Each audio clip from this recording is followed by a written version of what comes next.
Good evening and welcome to another episode of Let's Talk. Tonight, we're very, very fortunate to have with us back again. I had a previous interview with him and some of you might have seen our interview with our guest for tonight. We have with us the Philippine Information Agency Director General, ELCAC, Ramon L. Cualoping. So Ramon, good evening and welcome back again to Let's Talk with DOK Dinno. DOK Dinno, good evening, mayong gabi, and I'm really very happy that after, I think, a year and a half, I'm back here in Dumaguete, and I'm really glad to be your guest again. Last time was beside the pool, beside the swimming pool, I remember. Yes. You and then under different conditions, virtual na tayo ngayon. So yes. Now, let me ask you first the question: what brings you here now to Dumaguete City? Yes, Doc, that's a very, very nice question, because Region 7 is one of the priority areas of the national government in the COVID-19 vaccination roadmap.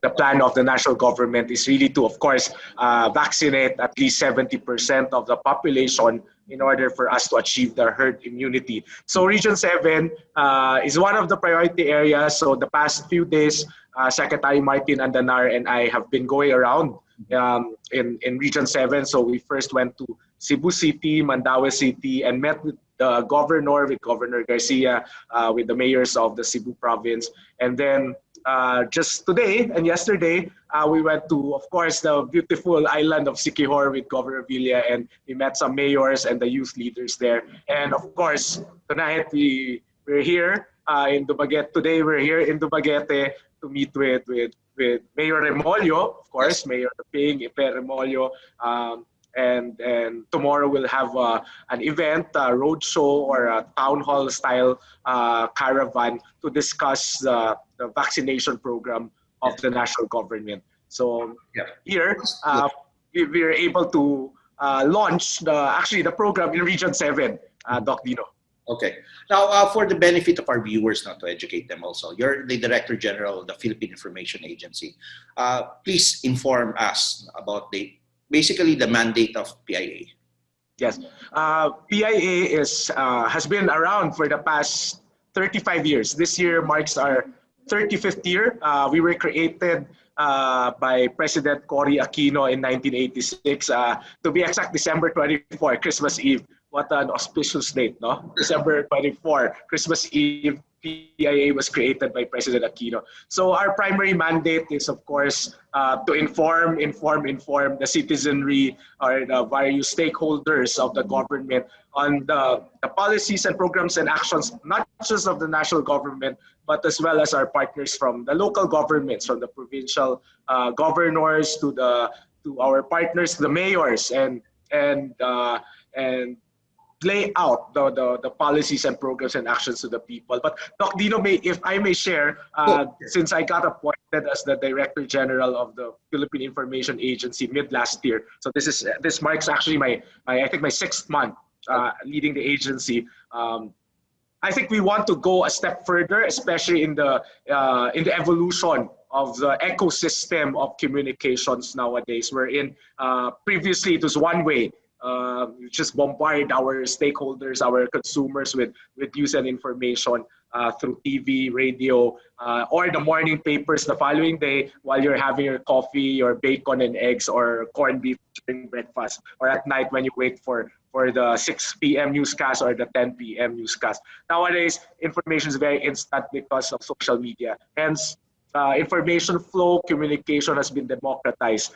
That's why I think we have to go a step further. It is really my personal advocacy, and I am quite fortunate that this advocacy of mine is shared by our Secretary Martin Andanar, even Senator Bongo and Secretary Mike Dino of OPAV and other cabinet members, for us to explain various things, various programs and policies of the government, because I believe that merely informing the people is just the first step. We have to make sure that people understand, because if people do not understand, they would start to question things, or they would start to misinterpret a lot of things, which will be the sign or for other sectors perhaps to to create disinformation campaigns, which in turn will turn out to be fake news. And when there are fake news, people will start to doubt the government, will start to doubt us, even the local chief executives. And when people start doubting the government, it will be very difficult for public leaders, for public servants to deliver public policy, because there will be a disconnect. That's why I think the evolution of the Philippine Information Agency is we will inform people, because that is our sworn mandate. That is what is that is our duty as an agency. But I think we go a step further and make sure people understand. Beyond politics, Doc Dinno, this is beyond politics. I think what is most essential is for people to understand the policies and actions of the government.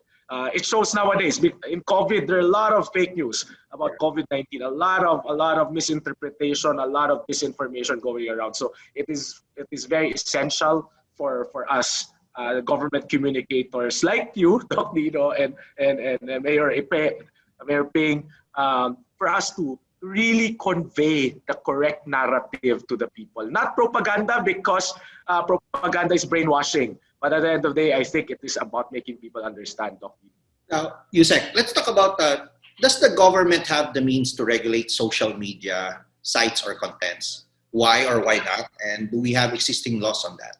Yes, as of now, there are no existing laws in regulating social media. I think 2 years ago, at the start of the current Congress, there was a proposal by Senator Soto, the Senate President, I think for a anti-fake news bill. But I think the stand of the PCO is always about the stand of the PCO, the mother agency of the PIA. I was in PCO before. The stand was always been, we do not want to preempt the constitutionally guaranteed freedom of speech, the right to express of people. So if we will pass, or if Congress, not us in the executive, but if the legislative branch would pass a law that would penalize fake news or other forms of regulation, social media, that may preempt or the constitutionally guaranteed right of expression. So that will be a great debate, Doc Dinno. I know there are some countries in Malaysia, in Thailand, in Singapore, they have already enacted laws to control social media, to control fake news. But their constitutions, their basic laws are very different from the Cory Constitution of 1987, Doc Dinno. Okay. Now, how does PIA deal with social media trolls and try to mock or devalue the gains of the Duterte administration? Yes. And Yes. sometimes even the president himself has been targeted. Yes, Doc Dinno, I think the past 4 years has been very, very tough for government communicators. I think social media has been there since 2010 or way before that. When the former President Aquino was elected, it was also a social media sensation. He had a lot of followers on social media, more so with President Duterte, with overseas Filipinos, with the youth, and with a lot of bloggers supporting him. But at the same time, it has become a double-edged sword. It has been used to put down the good narrative of the government, to put down the programs and policies of the president, and to spread lies about the president. There were news that he's dead or he was flown to Singapore, etc., etc. And there are a lot of trolls attacking our Facebook pages, Facebook pages of the PIA, of the PCOO, PTV, other government-owned pages, DSWD, DILG. But at the end of the day, I think we go back to the concept of freedom of expression. What we do is not to contain them, to censor them. Rather, we continue evolving our content in order for us to at least convey what is truthful, what is factual, and curate the content in such way that our stakeholder will be able to understand. Which means if I don't have to speak in English, if my market is in Siquijor, maybe I have to speak in the language that kind of market would understand. If they speak the millennials speak, then we speak the millennial language. If they speak Bisaya, we speak Bisaya good, diba? Or like that. If they speak Ilocano, we speak Ilocano. There's no point insisting on using a language that is not understood or completely used by your stakeholders. So that's one of the evolution I want to do this year. Second is to keep on harnessing our content, content that would be very relevant to our consumers. Because I'm a marketing guy, Doc Dinno, as you know, I'm looking at our audience, not just our stakeholders, not just a receiver of our content. Rather, they are our consumers, so they have to consume whatever we do in the PIA or in the PCO in support of Secretary Andanar's vision of a very strong government communication arm.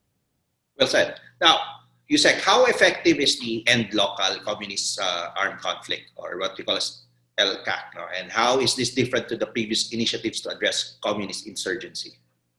Yes, Doc Dinno, I think this is the longest armed insurgency in the world. I think more than 5 decades, and because of EO70 of President Duterte creating ELCAC or ending local communist armed conflict. I think for the first time in the history of the Republic, there is a whole of nation and a whole of community approach in stopping the spread or the growth of the enemies of the state. For the first time, the government communicators, the Department of Education, the TESDA, Department of Agriculture, all national line agencies are working together in order for us to spread public service, because that has always been the propaganda used by the leftists against the national government. They would always tell their people or their potential recruits in some hinterland or some barangay that, hey, wala magkaabot dire ang gobyerno, walay dan dire, walay suga, walay kuryente, walay tubig. Mo na dire lang kasamuha, mag-NPA na lang kaya na. So karon now with ELCAC, we're making sure that roads are built, that there's water, there's electricity, there's education, and we fight their propaganda, Doc Dinno. Before it was all the generals speaking, so it was very, very militaristic. And it was right, because that's really a national security thing. But the evolution of national security entails a whole of nation approach now.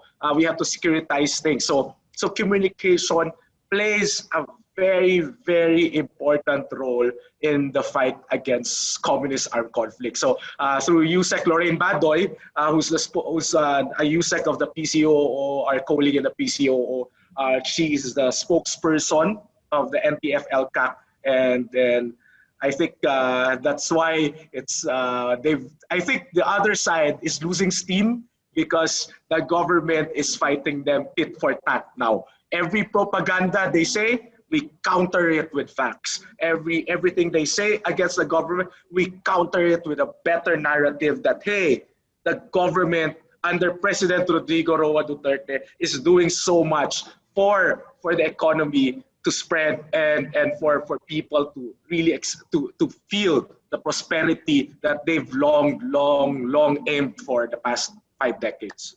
Yusek, when I interviewed you last time, about a year and a half ago, no, you were here for what we call as Rehabinasyon. No?